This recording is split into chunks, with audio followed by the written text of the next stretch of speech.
I died tomorrow, I'd be happy. I've lived a good life. Hi, I'm with Suzanne today and I'm going to teach her some violin. I did bring a bunch of questions that I was going to ask you, but I think we should get started with playing first. This is the violin. The main parts that you really need to know are this black part, which is the fingerboard, and that's where you place your fingers on to get the different sounds, and also the strings, which you obviously place your fingers down on to make sounds. There are 4 strings. We have the bow. You've probably seen people use the bow to play over the strings. You place it here. So it's always just in between? Yes. Typically when I teach beginners I tell them to place it here because it's the easiest to get the best sound. But here, I can play it for you later, but yeah. That's alright. No, we'll stick to just in between. Like if you play it here, you will notice that the sound gets quieter. Oh, okay. And then the closer you are to the bridge, the louder you get. Okay. Those are the main parts. We have 4 strings here: G string, D string, A string, and E string. G, A, E. G, D, A, E. Yes. G, D, A, E. Yes. So if you just remember that this is a G, and then you count up 5. A G, A, B, C, D. Yeah, if you count up 5, then the next string, that's D. And then D, E, F, G, A. And then this is the A string. And then A, B, C, D, E. And this is the E string. The G string is the lowest string. E string is the highest string. If you want to get more notes, then I'm going to call this G1, G2, G3, and G4. D1, D2, D3, D4. I think that's the quickest way to learn it. That sounds good to me. Okay. Before playing anything, we need to make sure that these strings are actually G, D, A, and E. I'll just do it first. Yeah. How can you tell, like? Experience. Okay, yeah. But if you don't know, you can get like it will tell you. Yeah, I've seen them used on guitars before. They're tuners, little machine. Yeah, I'll show you actually. Because I'm tone deaf, I wouldn't. Oh, I wouldn't know G from A or E. How did you know you were toned down? I've had problems with my ears since I was a kid. I've got industrial deafness and all sorts of problems with them, so that's why. I learned the piano when I was in school, but that's when I was really young. So, yeah, it was a long time ago. And if you hear me sing, you'll know I'm tone deaf. So I won't sing. Okay. I'm gonna press that, and this is a tune. Okay. So if I play this note, I basically want it to be on the green thing. Okay. Do all the other strings as well, but because I know what it's meant to sound like, yeah, I don't need to do that. No, that's all right. If you want to hold it. Should I watch you first or? Okay. You want to put it on with as natural posture as possible. I'm gonna face the iPad and I'll slot it right here, and it should really fit comfortably. What I can do is take off my hand like that, and it should still stay. But we don't need to test that. Yeah. We do it together. Yeah. And wow, it's light. It's really light. Yeah. It's hollow inside. I didn't think it'd be this light though. Yes, act natural. Yes. And then Start. yeah. 7. And then put your chin down. Put your chin down more so that it's on the chair. Like that? Yeah. There you go. Yeah.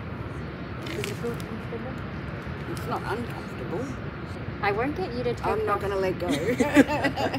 I'm not going to let go. Oh, that's too advanced for me. I'm holding on. In classical music, they use a lot of Italian terms. Pizzicato means plucking on the string. Okay. Instead of using our bow, we're going to do something called pizzicato, which is basically after we put the violin on and put our thumb on the corner of the fingerboard. Yeah. We'll pluck the string upwards. Doesn't really matter what string you do, but we'll just pluck it upwards. Yeah. And we'll pluck a few more strings. Yeah. Yes. You did that perfectly. Oh, good. What you can do is pluck it a bit harder as well. Oh, okay. The string won't break, it's quite... I don't know about that. I'm pretty good at breaking things. There you go. Perfect. Let me first teach you how to place your fingers on. There you go. Yeah. It's comfortable, but I Can won't do that you do again. it? Yeah, I am. Put your hand up like this. I'm going to curve my first finger over and place it on that first sticker. Your thumb should stay still the whole time. And you can actually press your first finger down quite hard. And we're going to try pits again. We'll pits on the D string. Yes! That was perfect. Yeah. So when you're putting your finger on this, your thumb is on the line as well. Is that right? Oh, sorry, that's for another. Oh, we It's could okay. do that. We call this first position where your fingers can actually go down without your thumb Oh, moving. okay. Well, if I did that, we call that other positions, and so you can go up the violin and make higher sounds, but we can curve our first finger over, and we call this D1. Perfect. And then we'll go ahead and do D2. Yeah, and then third finger, D3. Perfect. And then D4. Perfect. Okay. You don't need to remember the sequence because I've written it all here.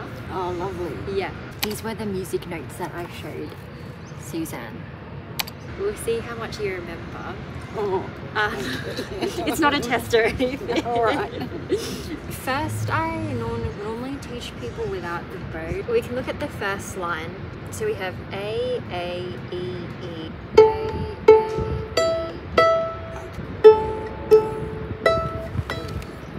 perfect. And then it goes E1, E1, E.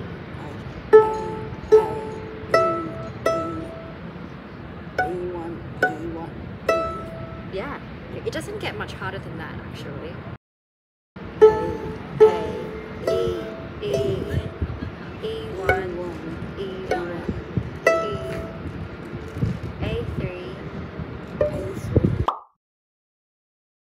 Before playing, you kind of need to prep the bow.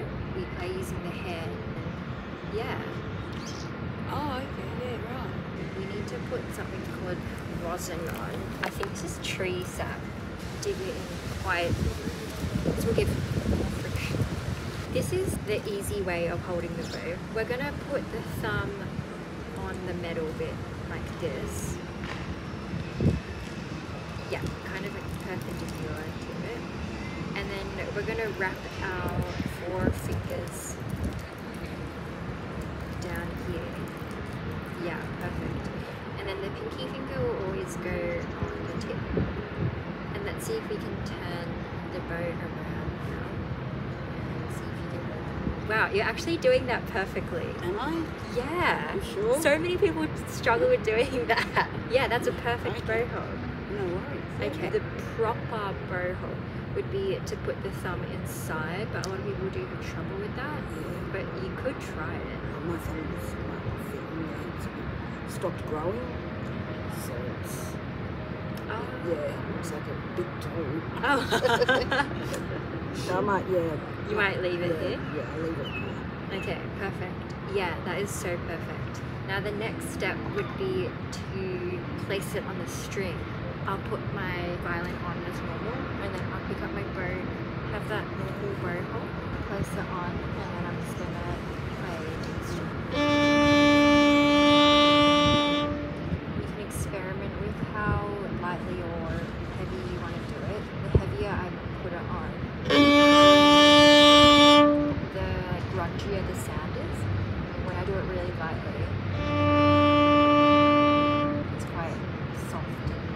catcher.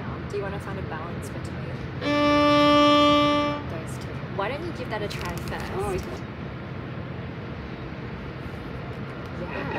Yeah. Oh. Yeah. Okay. It won't sound like bad. amazing first.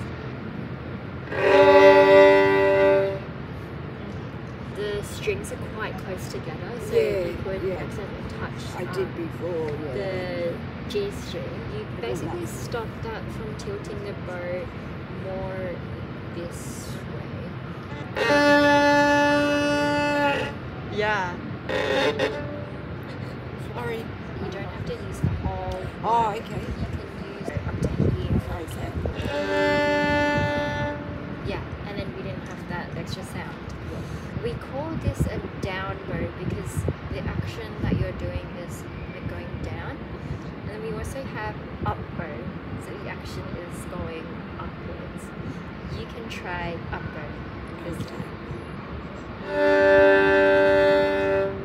And this time we'll focus on just playing that D string. Yes, your bow hold is so good. So many people have trouble doing it, but it's very natural to you. Yeah. The hole's alright, it's just trying to get the one string at a time. Right. But a lot of people, even to get a good sound starting with, it takes them many weeks. So the fact that you just did that is quite impressive. Yeah.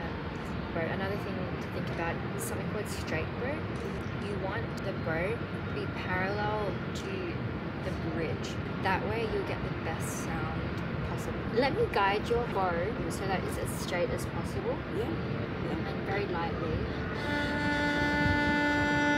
There we go. Okay. Stop there. We're gonna try and play Twinkle Little Star. So, You can only try. well, you're doing really well for trying. Thank you. I've got a good teacher. I'll say the note, and then all you need to do is do it. Yeah. We're gonna start with 2 A's. 2 A's. Yeah.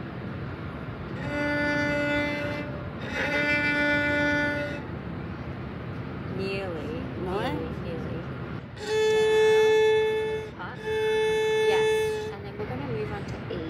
You'll find that you'll have to tilt your arm down to reach it. Like that? Yeah.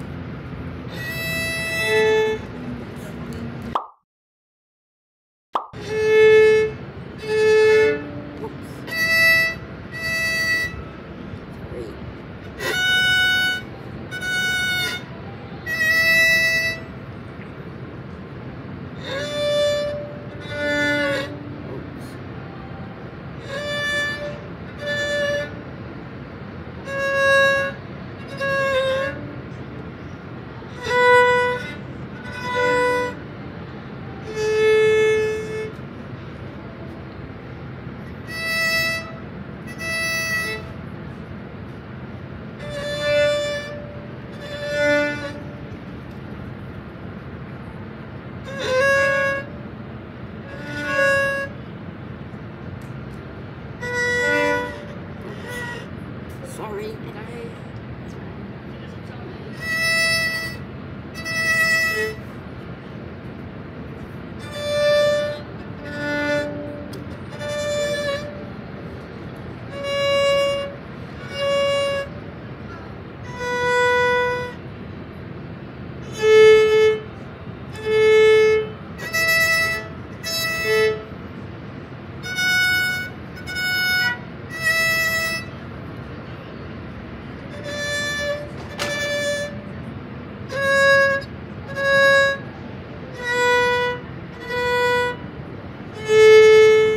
Yeah, there you go. I can't believe that you did that so easily. Yeah. I don't know about easy, but No, but my students normally do sounded- this after like a month of learning. oh, wow, a Yeah. month. Yeah, so you did that all in like 20 minutes. Well, yeah. I've got a good teacher. I can't complain. It sort of sounded like it. So. No, it 100% sounded like it. Like it was it actually. No, I appreciate it. Thank you. It made me feel good. Oh. Yeah, thank you. This one I know what your name is. Maybe you can. Suzanne. I've always seen you reading quite a lot outside Westfield. Would it be correct to assume that you are experiencing homelessness? How long have you lived like this? On and off for a couple of years. I lost my job for the first time in my life. I never lost a job before. I've always worked. Always had a temp role the next working day. And then I lost my job. And that was a few years ago. But since then, I've had a couple of jobs, and they were for like around a year and a half. So it's like every time it's kind of set me back again. So I've had to start from the beginning again, kind of. So yeah, kind of on and off. And what job were you doing before? Oh well, just temping in finance. So what like I said, everything from accounts payable up to assistant accountant. I didn't actually finish school, so I don't have my degree, fancy little letters after my name, so technically I can't do the accountant's role. But I was working for Australia Post in their commercial head office in Perth, in the financial and capital accounting department, and there was three of us. There was the boss, the accountant, and myself, the assistant accountant. I was doing the financial side, accountant's work, and he was doing the capital, so technically I was doing an accountant's job. I'm not officially but you have the qualified. Yeah, I've got the experience. A lot of times people hire me for my experience over people who have their degrees. So, but yeah, this time round it was my temp consultant was given a promotion, and the new girl was never in the office, didn't reply to my emails, didn't return my calls, didn't put me forward. There was a lot of people out of work. I didn't have my degree, so I was getting overlooked, and I got ripped off renting a room, and I went through my savings, and it was just one thing after another. But like I said, I've managed to scrape myself back up a couple of times. But good. Third time's a charm. This next job that I get will be hopefully the right one. You're not from Sydney, Perth. You're from Perth. Okay. And how come you moved to Sydney? Oh, I've travelled since I left home at I left home at 14, but technically I've got two older sisters who don't like me, and that's why I just avoid confrontation, just to keep the peace. I stayed away, and I just started travelling. First around Australia up to Darwin, lived in Broome and Kalgoorlie for a few years. Then I went overseas, lived in England, and lived in Holland for a while, in Greece, on Ipsos, lived there for a little bit, and then I went to, I travelled around Southeast Asia before that. My sister was living in Java, just near Jakarta. Stayed with her for a while, and travelled around Thailand, Malaysia, Singapore, and that sort of Southeast Asia. Yeah. And then I lived in India for a couple of years, and ended up coming back to Australia, and I was living in Queensland, met a friend, and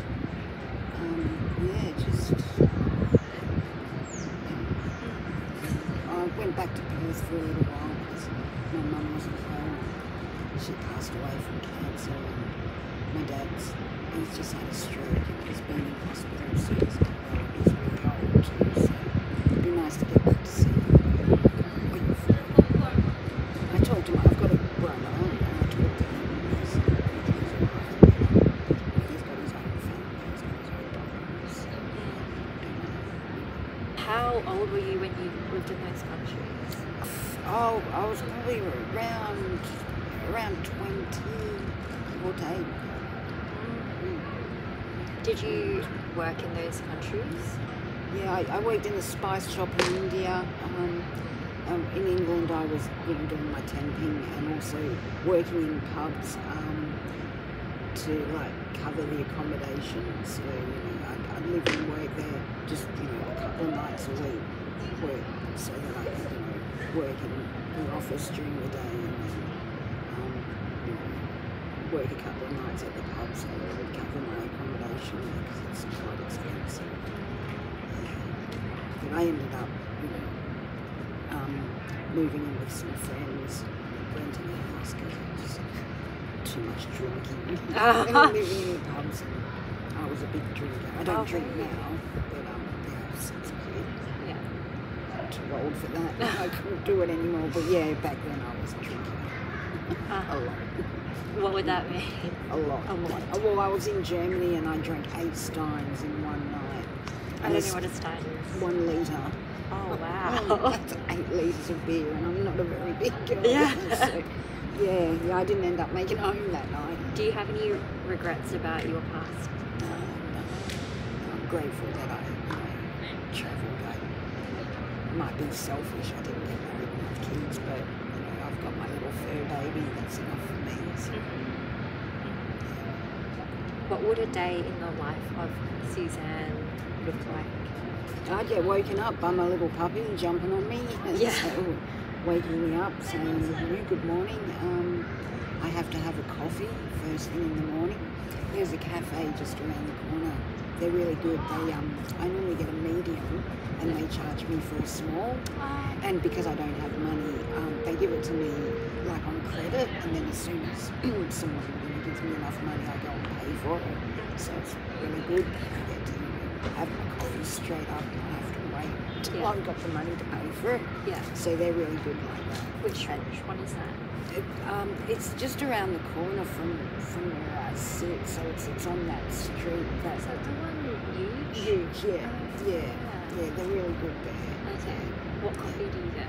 I get a cappuccino with 3 sugars. A cafe.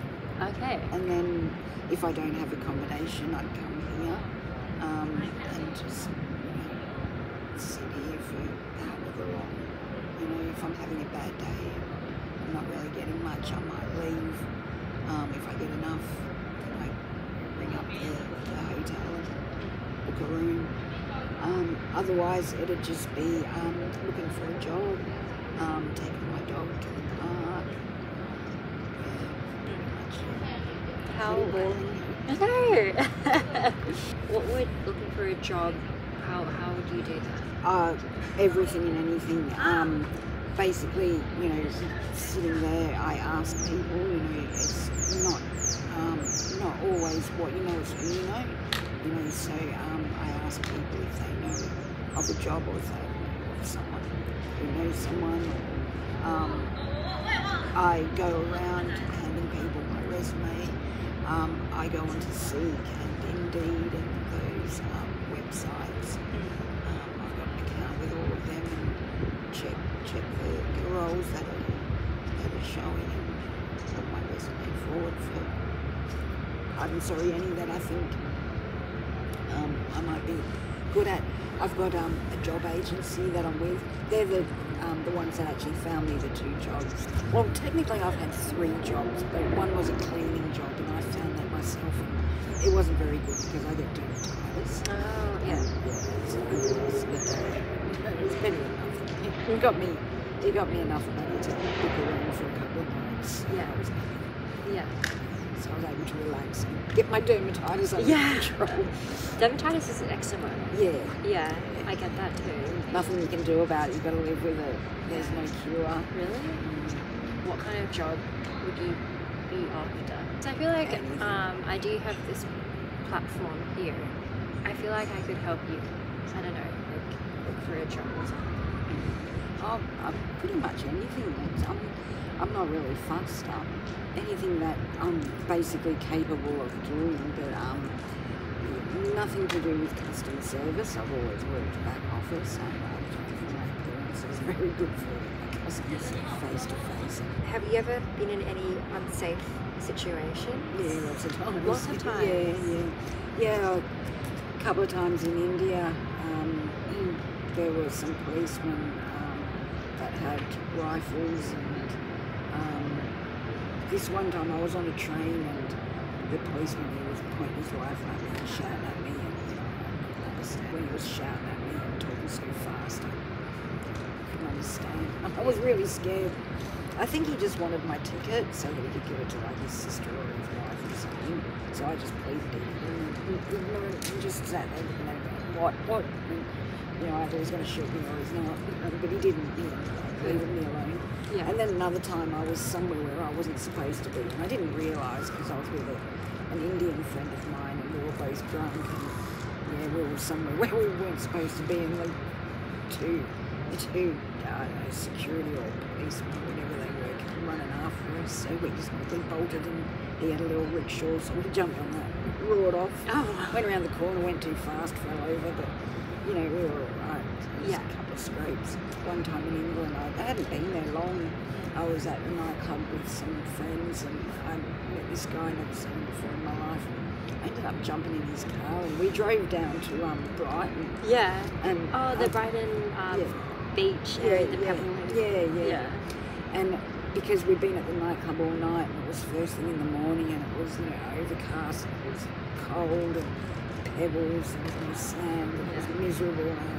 So we just turned around and went straight back. But anything could have happened. They could have raped or killed me or left me there, and I hadn't been that long. I didn't know where I was, how to get back. Would you say you were very adventurous, or were you a very big partier when you were younger? Yeah.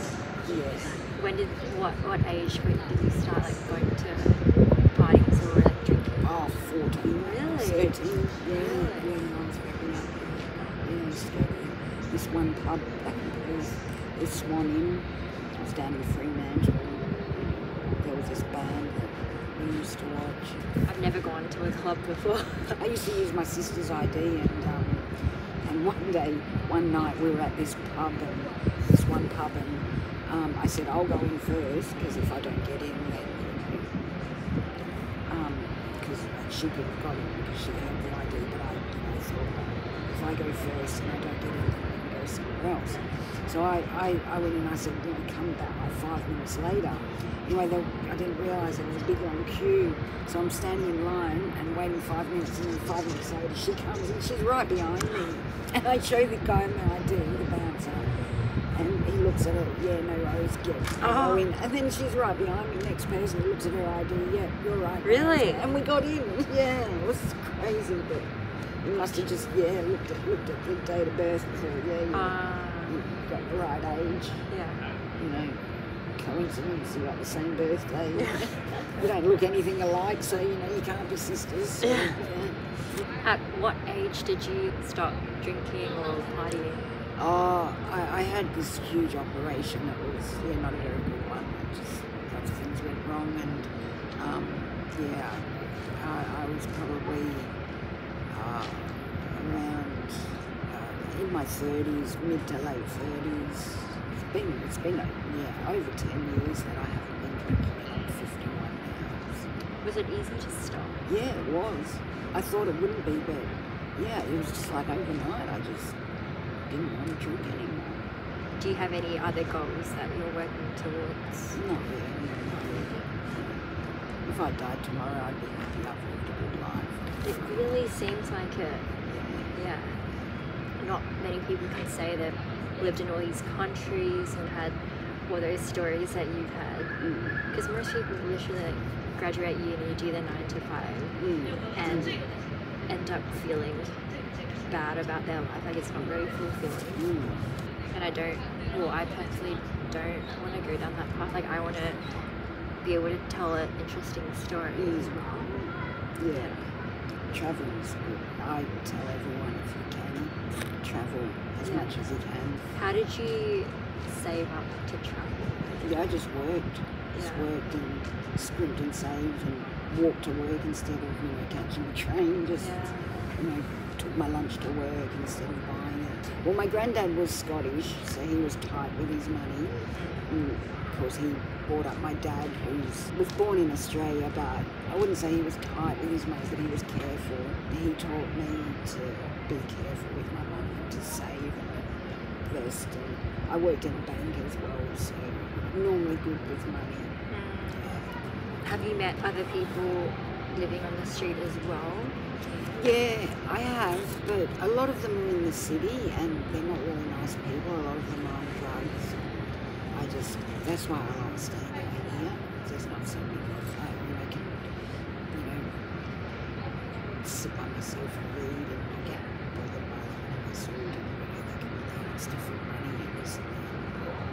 But I've got nothing, like, if you want to ask someone for money, ask a rich person, not someone who's the bones of their ass. Do you know what I mean? Yeah. Yeah, I just stay away from it. I keep it to myself. I have seen other homeless people in the city, and they look really different to you. Normally, I'm a normal person. I wouldn't normally be sitting there like that, but that's what happens. It's happened, so I just gotta live with it. And I'm still alive, so I can't complain. I'm a little puppy. If someone could give you any assistance, what assistance would be the most helpful to you? Whatever they can give us is grateful, yeah. Is there anything else you would like to mention? Any advice you have for people, whether or not they are or aren't going through homelessness? Not really, I didn't think this could happen to me. Like I said, I've worked all my life. I've always had money. I've always had savings. I've always, never thought this would happen to me. It could happen to anyone. So, yeah, just be careful. Just be careful. But I should be getting back to you. Yes. I'm so sorry. But thank you so much for the lesson. That's I okay. appreciate it. Did you need a hand with No. I'll pack up everything. Thank you. That's so fun. And, anytime we have another lesson, I'll be happy to. Thank you so much. That's okay, Suzanne. Have a good day. You too. Thank you. Alright, I've just finished filming with Suzanne and I feel really fulfilled, and what an experience. I don't really know what to say. I did also want to mention that I didn't make this video to seem like a really good person. Well, a few reasons why I did this. I've seen her a lot sitting outside reading, and I was always curious about her life. And two, I really wanted to get out of my comfort zone and talk to strangers. I'm pretty shy normally and never really approach anyone, so doing this was such a big deal to me. I don't mean to exploit homeless people or whatever. Yeah, I hope you got that from the video. If anyone has any opportunities for her, I can tell she's really educated. Please let me know. I think that's all from me. If you like it, subscribe.